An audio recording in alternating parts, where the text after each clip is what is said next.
Good evening, night walkers. Welcome to Untold Scary Truths. Tonight we slip into the loneliest edges of Canada, where one road, one diner, and one radio tower hold together towns that the map forgets and the dark remembers. These are 7 small-town accounts told by people who learned the hard way that the worst things don't always hide in forests. They sip coffee at corner booths. Memorize your shift schedule and use silence like a weapon. If you're new here, hit subscribe and ring the bell. If you're staying, keep a light on. The night out there listens. The night shift that wasn't he was posted to a stretch of winter highway that eats tires and secrets. And on a Monday in January, the call came about a 19-year-old named Alia Ward who had never missed the graveyard shift at a truck cafe called the Polar Pike Stop. Her aunt said Alia came home at dawn, ate toast, slept, and by evening her parka and boots were gone while her charger still blinked beside a half-finished nursing application. The cafe had new cameras after break-ins, and when I scrubbed through the grainy night, I watched Alia return at 8:47 p.m. in jeans, not uniform, eyes flicking toward the door as she borrowed the landline. 2 minutes later, a man rose from a shadowed booth, kept 2 paces behind, and touched her back as they stepped into the cold. The North is an expert at ordinary camouflage. A black pickup idling with headlights off is just a black pickup until you cannot see the plate. A task force agent arrived who knew the corridor better than I did. She said trafficking doesn't need neon, just remoteness, routine, and nobody asking questions. Under pressure, the owner admitted the man was a generous tipper called Vic who promised hostess work down south and a fast track to tuition. Cell pings from the only tower in 20 miles traced a heartbeat between the cafe, a fuel laydown yard, and a long abandoned bush strip. The shack on that strip had a warm generator and air that would freeze spit. Beneath the floor we found cots, cheap burner phones, and a laminated map with dates pinned along the winter road. 50 meters away in a tool shed half buried by spindrift, we found Alia alive and shivering with wrists abraded and a voice that broke on the word interview. Vic wasn't Vic, of course, and aliases fall apart when the pattern is the same in 3 provinces, and the handoff sites always sit just beyond anyone's patience. I leaved and left the North, but when I drive past that cafe, the DVR still freezes on the frame where her hand curls around the counter phone. I could delete it, but sometimes need to remain on the record, if only to remind the night that we were watching back. The hunger lines. I was born to a rectangle of prairie fenced in by frost and wind, a place where you learn early what struggle looks like in an animal's last minutes. That's why the site made no sense. 7 Angus down in a perfect ring around the stock tank. All left sides down, legs straight like they'd been measured. Noses pointed toward the same center, not a hoof mark kicked sideways in the crust. The vet's breath smoked through her mask while she took samples and sent them off to a lab that replied with a verdict. No rancher can use. Undetermined. No toxins, no lesions, heart's fine, lungs fine. And still they stopped. At 2 in the morning, my wife shook me because a field of pale lights hovered a meter above the snow, moving like careful hands searching through a drawer. By the time I reached the fence, they faded, polite as company leaving when you stand up. In the morning, the wind had polished everything smooth except for the Preston geometry, where their heads had pointed. Clean lines like a language, no tracks leading to it or away. The constable, a kid with the good sense not to laugh, told me to see Elder May Talcloud, who listened with her eyes half closed and said winters remember. And sometimes the land remembers the winter you don't. Hunger is not a creature, she said. Hunger is what was left behind when people starved and no one sang them through it. When the tall shadow stood outside my boy's window, too long in the arms, too still for any human thing, and then drifted toward the shelter belt, where its tracks went 20 feet and stopped over a deer posed exactly like my cattle. Elder May asked permission to walk the fence the old way. 3 elders traced our perimeter with sweetgrass and winter songs. their voices threading the cold so softly that even the coyotes paused to listen. The lights did not return.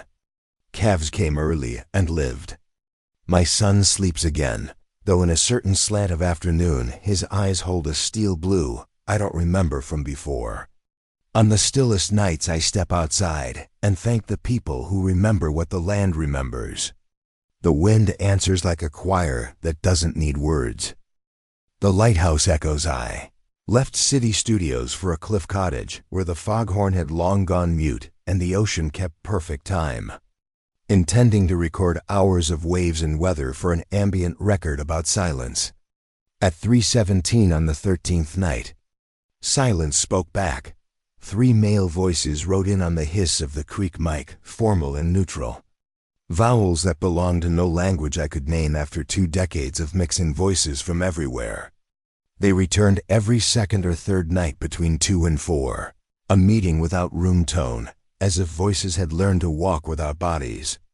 Then one described me, Monday's grocery list down to the brand of tea, Tuesday's tense call with my ex, the melatonin bottle I'd placed beside the bed, the synth preset I'd renamed Icefield Choir 07, while the others murmured approval like supervisors receiving a report.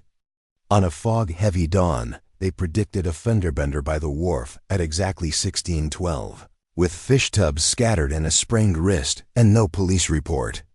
At 16:12 plastic popped, fish sloshed, and the driver shook his hand and waved off help. When I carried a megaphone to the cliff and asked who they were, the answer came in English from everywhere at once: "You should not be listening." They said I was recording tomorrow's conversations refracted backward by quartz veins and salt air and old copper in the cliff, and a harmonic hum of power lines, an accidental instrument that bent sound through time. Listening, they said, was turning echoes into instructions. My reactions were nudging events into the grooves I had heard. They gave me 48 hours to erase everything and leave.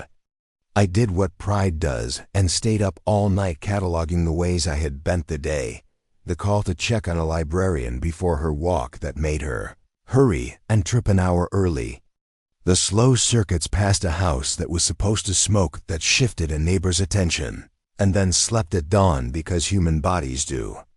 By midday, every device in the cottage had died the same precise death. Boards warped as if by a heat with no source, and drives empty as new glass. The locked safe stood ajar, and only the reels with the voices were gone. Back in the city, I keep a lighthouse mic stand against the wall, and sometimes at 3 in the morning, the HVAC size and the room pressure changes, and I hear that cadence again. Patient, formal, like minutes being read from a tomorrow I no longer dare to touch. The files in the furnace room, the girl was 16, brilliant, quiet, and found strangled in abandoned industrial building, posed in a way that meant she was supposed to be discovered before the morning shift. People who loved her said she had been excited about a local history project and then scared. She had been combing through municipal letters from the 50s and 60s that treated reports of children dying at a rural institution as administrative inconvenience instead of emergency. The mayor's office said, "No comment," so many times it became a comment.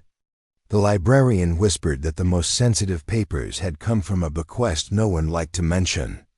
An anonymous caller told me to check the old town hall's furnace room, which was not on any current map because current maps prefer not to remember where heat used to come from. Behind a duct and a bolted panel, we dragged out a rusted cabinet stuffed with the kind of paper that makes your fingers smell like history. Unedited police memos with margin notes that said close it and leave it. Winter photographs of makeshift searches that were never entered into any log.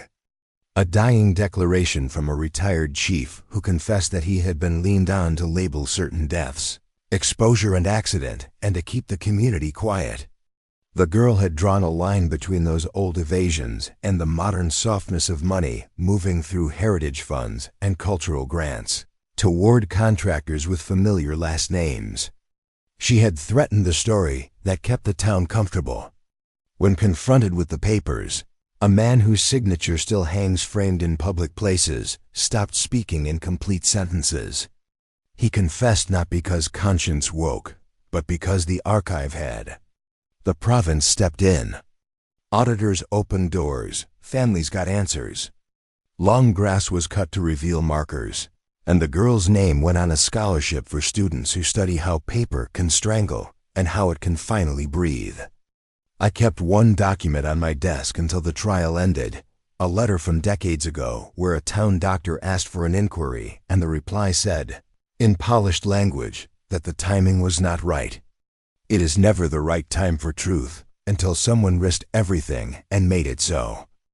The house that spoke Meshifthi moved into a century-old farmhouse with peeling clapboard and a porch that groaned like a violin. And by summer the house spoke at night in voices their children did not understand, but their bones did. Doors slammed with a force that made dust tremble from picture frames. Cutlery slid by inches and then leaped. The 6-year-old woke with hairline scratches as if a thorn bush had leaned down to inspect him. The recordings I placed on mantels and stairs caught arguments in older French and Michif that circled the same words land. Betrayal, justice, as if language itself had been trapped mid-sentence since the 1880s. A historian traced the legal description through layers of sale and confiscation to an 1885. Métis homestead burned after the fighting ended. The sort of burn that doesn't make reports because reports prefer uniforms to civilians. Oral histories named a family who died when a surrender was never offered and neighbors were told to say nothing. When we asked a local elder for help, he said some hauntings aren't malice. They're unburied truth shaking the walls so people wake up.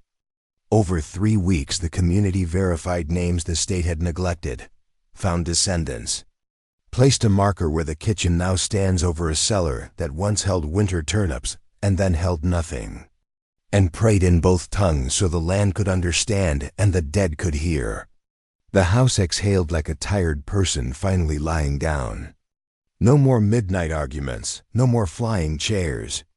Only a plaque catching prairie sun and a family who sets a glass of water by the window at night because their grandmother told them water tells travelers they can rest. The ones between worlds, the first disappearance felt like a bad line on a chart. A fishing guide with an unblemished record who didn't radio in at dusk. The second said pattern. The third said we were wrong about our island. Calm days, familiar trails, gear left neatly as if a hand had paused mid-task, and not a single distress call. People who could survive 3 nights in sideways rain vanished between a step and the next. Then came the sightings, each missing person glimpsed doing what they loved. The ranger striding the shoreline. The logger visible between 2 cedars beyond the slash line. The biologist cutting a clean blade through black water in her kayak close. Detailed, and suddenly not there when someone called their name. The RCMP compiled witness statements, and the map grew dotted and useless until an elder in her 90s told me there are old places where the island thins to a membrane, where people can drift if balance is wrong. Development had chewed too near caves the nation kept off tourist maps. We shifted from last known points to old stories, and after 3 days of crawling through rock that scraped our shoulders, we entered a chamber taller than any church we had. The walls shining with mineral light as if lit from inside. The 7 sat in a circle with eyes open and breath slow, far away in a way that didn't feel like sleep. One by one they woke and argued gently that it had been minutes since they were at the dock or on the trail. Medical check said perfect. Months hadn't touched them. Over winter they returned with dreams that matched each other, ceremonies performed correctly. Plant names pronounced right the first time, sea roots drawn with a confidence that felt inherited. The nation sealed the chamber, blessed the entrance, and asked visitors to stop calling sacred places interesting. The 7 went back to work and also began teaching. The vanishings stopped. When I think about that autumn, I don't remember the press conference or the drones. I remember the moment my headlamp first hit the curve of that ceiling and how every sound became smaller, like the island itself had raised a finger to its lips. Rooms 12, 18. 2-3. The motel sat just off the Trans-Canada like a fiberglass palm tree, faded vacancy sign.